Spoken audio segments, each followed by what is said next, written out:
Welcome everyone to Jeremiah and Michael Pearson, and we're going to have Bible study, which we have here quite often. And you're welcome to join us as we get and put these videos out for people to watch and at their leisure or as the Lord commands. Have I not commanded you, Joshua? This is not an elective. These are commands. This is what I say in America, this is what you got to do. This is what you have to do. Love makes you do this. The love cup. Love fulfills everything.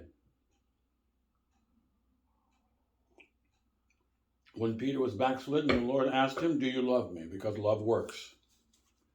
Love gets busy. Doesn't save you, but it does demonstrate that you love. And you're going to have a demonstration of love. That's what's required of you. Now, it's going to happen naturally and easily for those of you who love him. Right? It's not a big issue. We're going to get into heresy today. I'm going to talk about heretics today. And we're going to focus on Catholicism today. The TV preaching situation is probably the most complicated. That goes for politics too. TV preaching and politicians, these two people, which are the current heretics, you might say, they're the most difficult to explain easily. It gets a little difficult. It's not that easy on certain levels. I'll share that with you later, not right now. This is Jeremiah with New Covenant, as we organize these ideas here for you and rightly divide the word of truth. As you know, or many of you know, I like to do things in order, step by step. That's why we have this playlist here. That's why we have these categories. We're behind on 14, which is the rapture.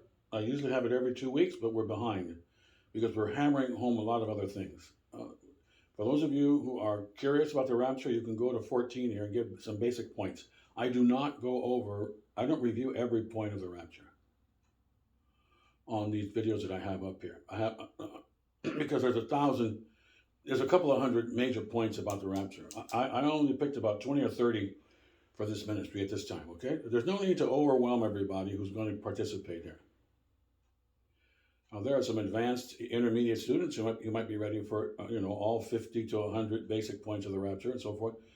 But we don't have that yet. But right now we got about 20 and we're going to stick to those. I'm going to go over some heresy points. And at this point, I'm only going to mention about 10 or 12 points for Catholicism to start the ball game here. If I can use that analogy. I'm going to use only a few points. So there's 100 points to 200 points about concerning Catholicism. That's really bad.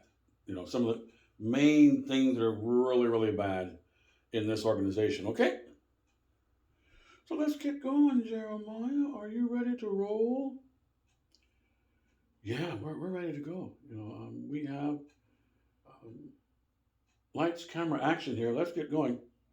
As this is one of the last days I'm going to have this microphone, but I won't share it with you. That's behind the scenes. Jeremiah, what are we doing? What are we doing? We're just sitting here doing what? Okay. Okay, the Lord's speaking through the scriptures now. That's how he wants to talk. Okay? And I'm going to probably make this 30B or something like that. Right now, it could be 50.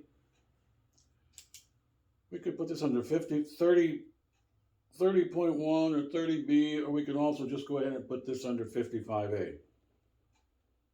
Okay? So you can have a numerical reference. Ready to go? Listening to the voice. My sheep, they hear my voice. And I call them. They don't know the voice of a stranger. We're learning to only listen to the voice of the Lord. That's what we're here to do. And let me make one more note before we get to heretics. As we do everything in one name, correct? One name. We're going to go back to the artwork here later on. However,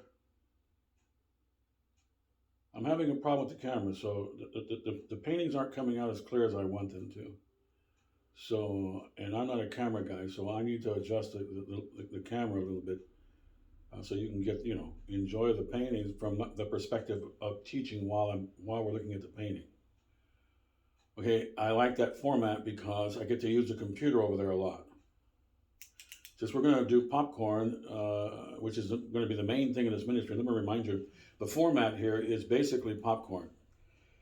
The playlist here is here for a reference. Now, I didn't want to have another month of establishing the playlist. I want to just have you I want you to become familiar with the playlist based upon just simply going through the scriptures,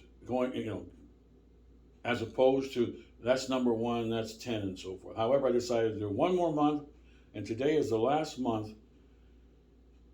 day of the month, pardon me, that I'm going to allow for this. We're going to have to get into popcorn. See, popcorn is the main thing in Bible study. Bouncing around your Bible is the only way to fly, in my opinion. And I've decided to have, instead of having long lectures on one subject, like I'm going to do right here, this is going to be kind of a, I'm going to, Catholicism is the biggest subject of heresy. It's probably the biggest subject. However, you might say that TV preacher stuff is huge now. And so is maybe politics.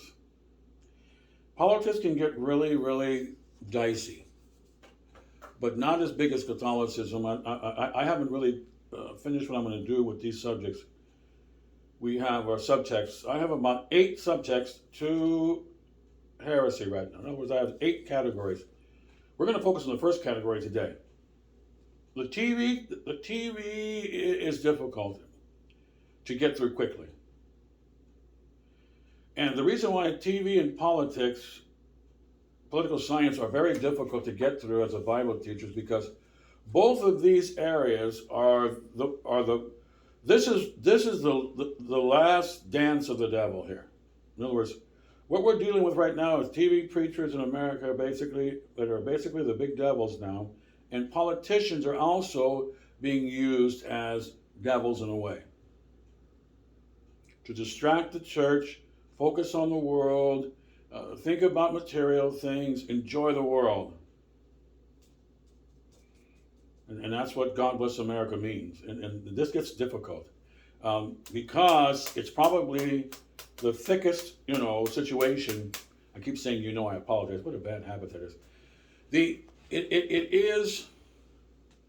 It's difficult to clearly define what's going on because this is probably the last, stand for the devil. It's like it's taking all of their mind. Now I can handle this, and I'm going to show you that it's not necessarily difficult; it's time consuming. Okay, to explain it, and maybe that's the reason why they did it. The enemy of the world, the enemy of people. I don't know. Because it just takes time. It takes time to get through some of these people. Now, Catholicism is more of a enumeration.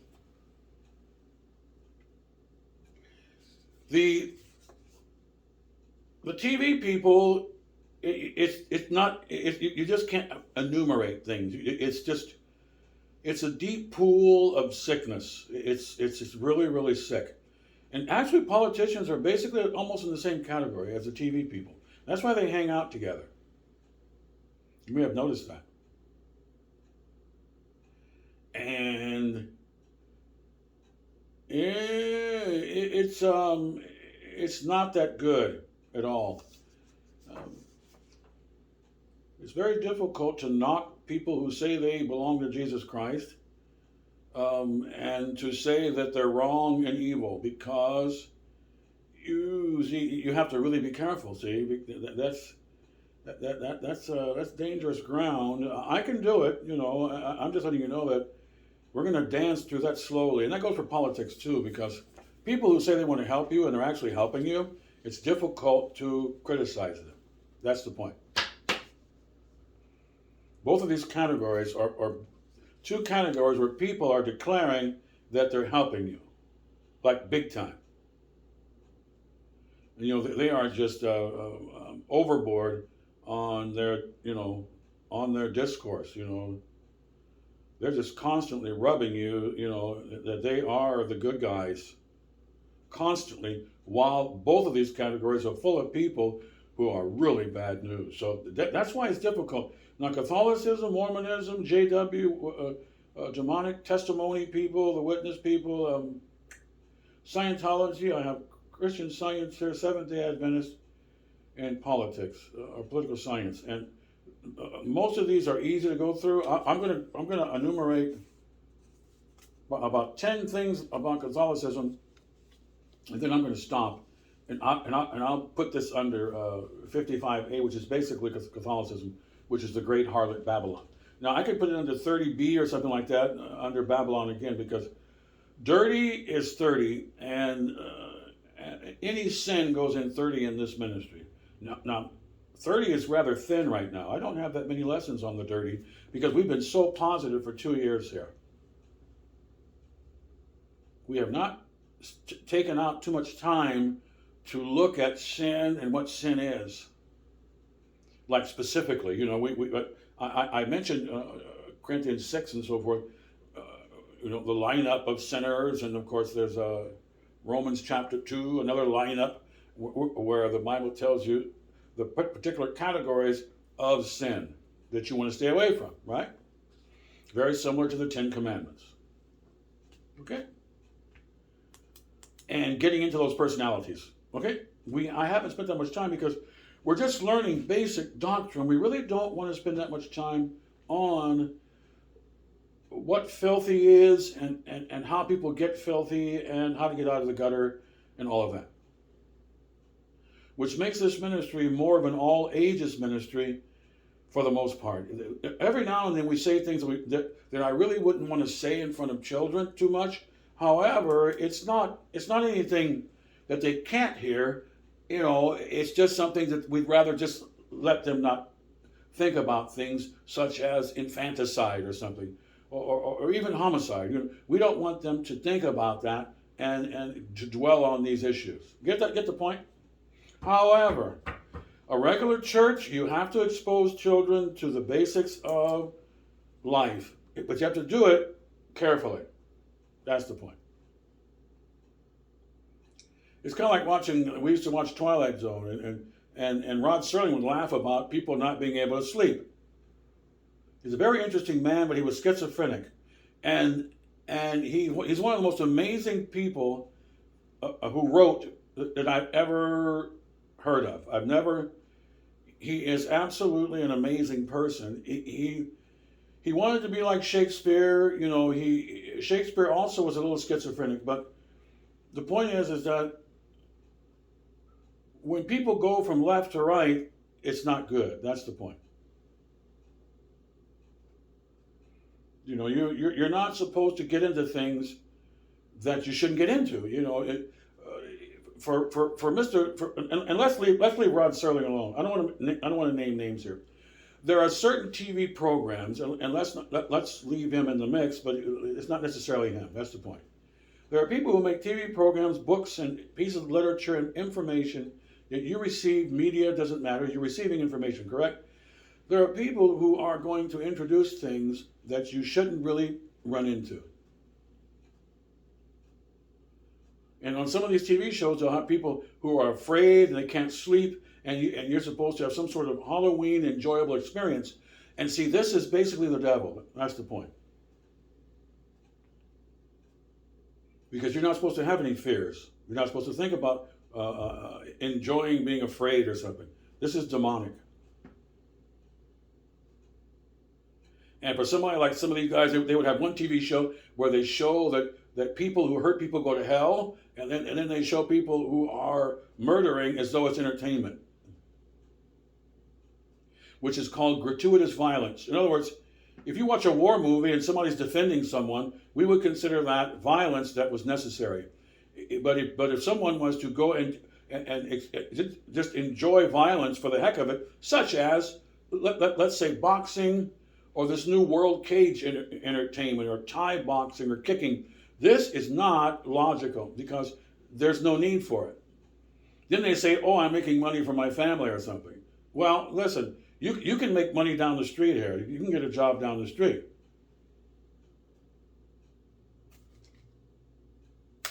That means it's gratuitous. Got it? Also, when it gets into horror, it is quite clear that it is gratuitous.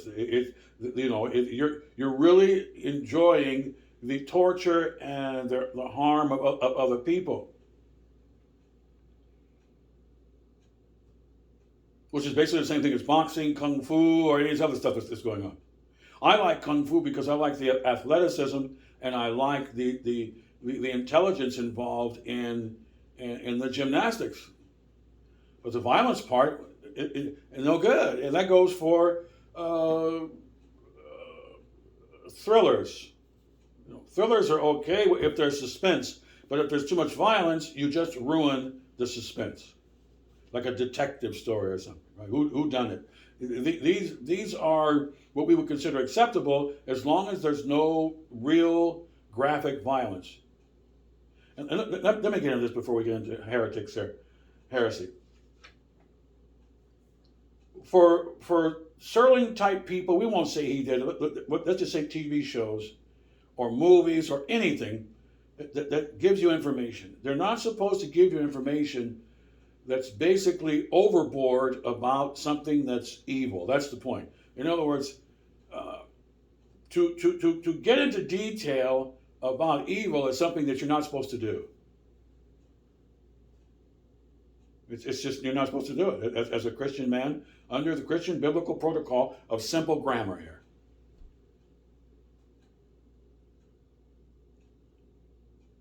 I've seen pastors talk to children about violence. A couple of years ago, I didn't get to know that pastor, but he was talking to a child about some sort of violent thing with David and Goliath or something, some sort of decapitation or something, and immediately went off into my head. He doesn't know what he's doing. The pastor's making a mistake. I'm not saying people don't make mistakes in this area, going a little too far with sharing things with people, not just children, but everybody. And for you to think that the mutilation of God's creation is something that's not, let's put it this way, the reenactment of God's creation being destroyed is something you should allow yourself to engage. That's called bad news. That's called sin. I find myself, when I was clicking the channels here the other night here, or last night, and some other times, I start clicking the channels and I start seeing things, I'm going, that's not really for Christian people. I would never buy this movie. I don't want, get out of here. Suspense movies are fine, but the graphic violence of something that God created being destroyed, because you're not supposed to enjoy the destruction, even vicariously. You're not supposed to enjoy the destruction of God's beauty in creation. That's the point.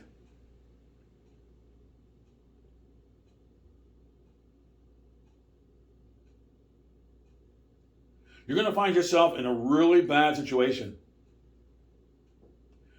Generally speaking, there's no question about it. Can a man walk on hot coals and his feet not be burned? You need to exercise wisdom. I was talking about children here, changing the subject a little bit, and teenagers out there. A lot of them are into drugs recently, especially in this community for some reason. They've had a lot of deaths here with the fentanyl, which came right across the border. The government doesn't want to stop the border. So they're putting that fentanyl in the everyday drugs. It's killing young people like flies. So we're very sad that they have not blocked the border, but we're going to pray about it, and God's going to fix it. We trust in the Lord. We don't trust in politicians. I don't trust in politicians. I wouldn't vote for a very, very bad politician who teaches against that which we preach here, which I mentioned here. But as far as getting into it, no.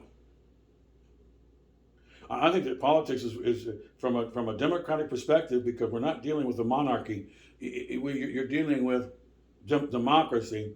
So for you to support someone, you don't. A lot of people don't understand that everything they stand for, you're supporting. Let me give you an example. One Trump type guy versus this type guy or whatever. Even though that person may be 90% better or 80% better, that 20% that they're performing is still evil.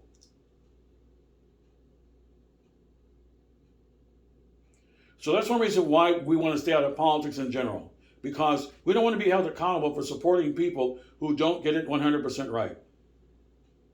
And you can be safe by just not voting. Now, the big issue, and I was part of a Republican convention support. I never attended their meetings, but one of their leaders was a friend of mine. He taught K through 12 classrooms in California, Dr. Jim. I told him that the big problem with democracy is voting for the worst person, more or less. That's really your big problem. Because for you to assume and check out your politician you voted for, that he appears to be the better candidate and he's supporting your, let's say, Christian values.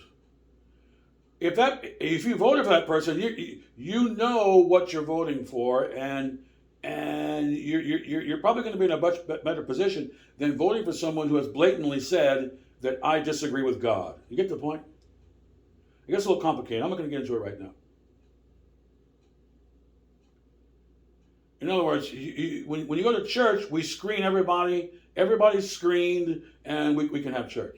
But when you get out there in the world, you haven't screened everyone. You don't know what they're doing. You're not really checking everything they're doing, and you're supporting them.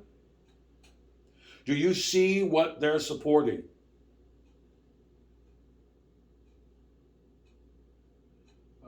Boots on the ground, some of the better presidents, I think, in the past 50 years, they supported the National Aeronautic and Space Association. Well, to me, that's one giant demonic organization. Therefore, they supported the devil.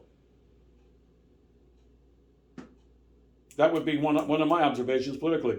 And I would be upset that they supported this organization which blatantly says they don't like Christ in their offices. And you can go to their website, they'll tell you right in your face. Okay, so I had a friend of mine who was an ex-NASA employee, and I told him, he said, I don't agree. I said, go to this website here and look at their documents.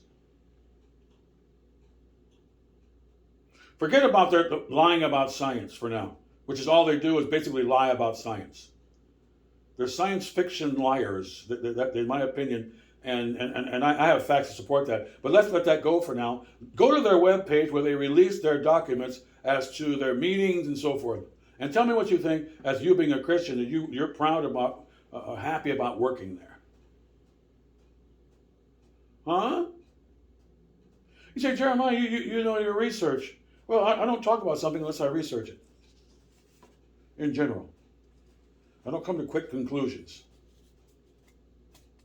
I dare say, out of a couple of thousand videos I put online, and we've had thousands of views, and we have 1,000 subscribers now. We've had 500,000 people take a peek at the ministry. 500,000. That means that 499,000 people are not that much interested in this particular ministry, but they were interested in some of the ministry. That's a lot of people surfing the web.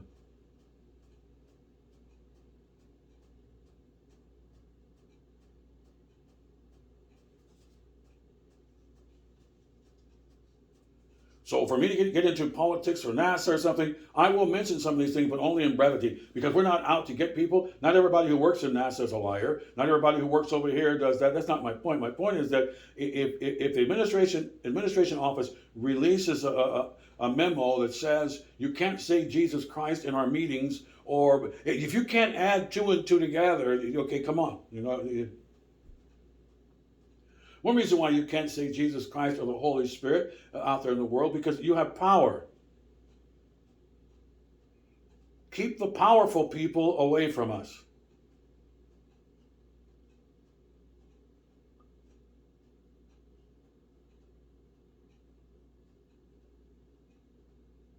That's what some of these political organizations, maybe Democrat or other, they make sure they hire people who are basically perverted. A Christian can walk in there who's got the Holy Spirit, and he might destroy the whole bunch of them. Who knows? Because they have authority over the devils. God grants authority over all of these big devils periodically to Christian people. I have given you power over scorpions and demons and whatever. So they don't want you around. When they see your resume, they make sure that some of these political parties or groups, we're not mentioning anybody, it's a group of people, okay? As to who it is, it's not that significant to us, because they would never hire us probably anyway, would they? Not me. I'd go in there probably preaching, and they would ask me to leave. But there may come a time I go in there and wipe them out in terms of their policies and their procedures. I'm not talking about them personally. I'm talking about their activities. Okay? Every now and then the Lord will anoint somebody like Samson, and he'll go and wipe out a few, institutions. Obviously, we're lambs here in general. We're sheep considered for slaughter.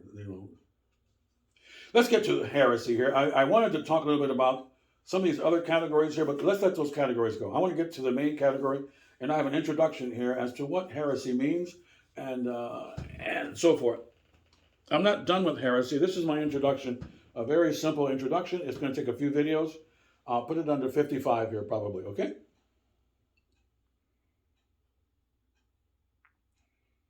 But my mind was thinking about some of these TV shows that have been in America and so forth, and how we're dealing with acute schizophrenia. You have people who are going left and right at the same time. They are probably baby Christians, some of these people, and they never grew up.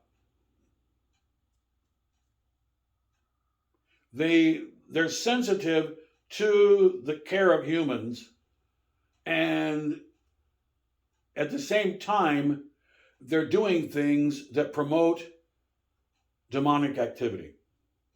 That's the essence of schizophrenia, in terms of a split personality where people are going left and right at the same time. One minute they're telling you that God is going to probably punish these people over there, which is true. And it's good. It's good that they said that in their TV show. The next TV show, they're laughing about you not being able to sleep at night because you're afraid of being murdered. And it's a wonderful experience. And it broke the boredom of your day or something. It's nonsense. That's essentially what Babylon is. It's essentially what America is. Or what America has become. The original 13 colonies of America were probably 80 to 90% Christians with Bibles in their home, and they didn't stay up late at night. Divorce was 10%. There weren't people wandering around breaking in homes and so forth, and except for the Indians when you went west. Okay, so that's why they called it God Bless America. Was because you weren't living around Hottentots who shot arrows at you, or the Peruvian Indians who might cut you or hurt you and murder you, and then use you as a trophy somewhat, that they murdered you. There are civilizations like that. More than you might realize. There's a lot of civilizations where things are strange. We have a presidential candidate who is from India, or let's not mention their names or where they're from, but they have rituals in their country where you walk around a cobra snake pit in order to get married. And if the cobra doesn't bite you, you can get married. But if the cobra bites you, it's too bad.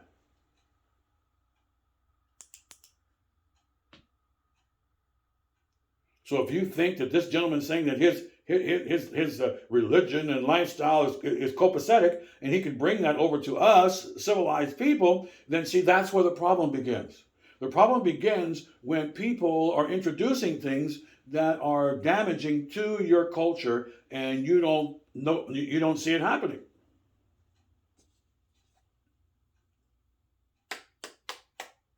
The Lord allows these invasions. We're not going to get into that.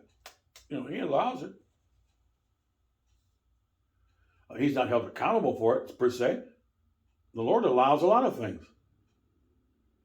But the people who he allows to do evil, a lot of them are going downstairs. That's where they belong. That's where all people who do wrong things belong. This is why we're so excited in praising Jesus and worshiping Jesus and admiring Jesus and thanking Jesus, because we're not going and we basically deserve to go. That's the point of Christianity. That's why Paul said, work out your salvation with fear and trauma. We're afraid of God, but we love him at the same time. God's going to allow trauma in your life. That's what Paul just said, from simple grammar. Even if you're a TV preacher and you pay your tithes and you stare in the mirror all day, trauma's coming to everybody. And when trauma happens, you try to hide it. A lot of people try to hide it. It's a bad reflection on me or something. No, trauma comes to everybody, basically. That's the way it goes. Christian or non-Christian.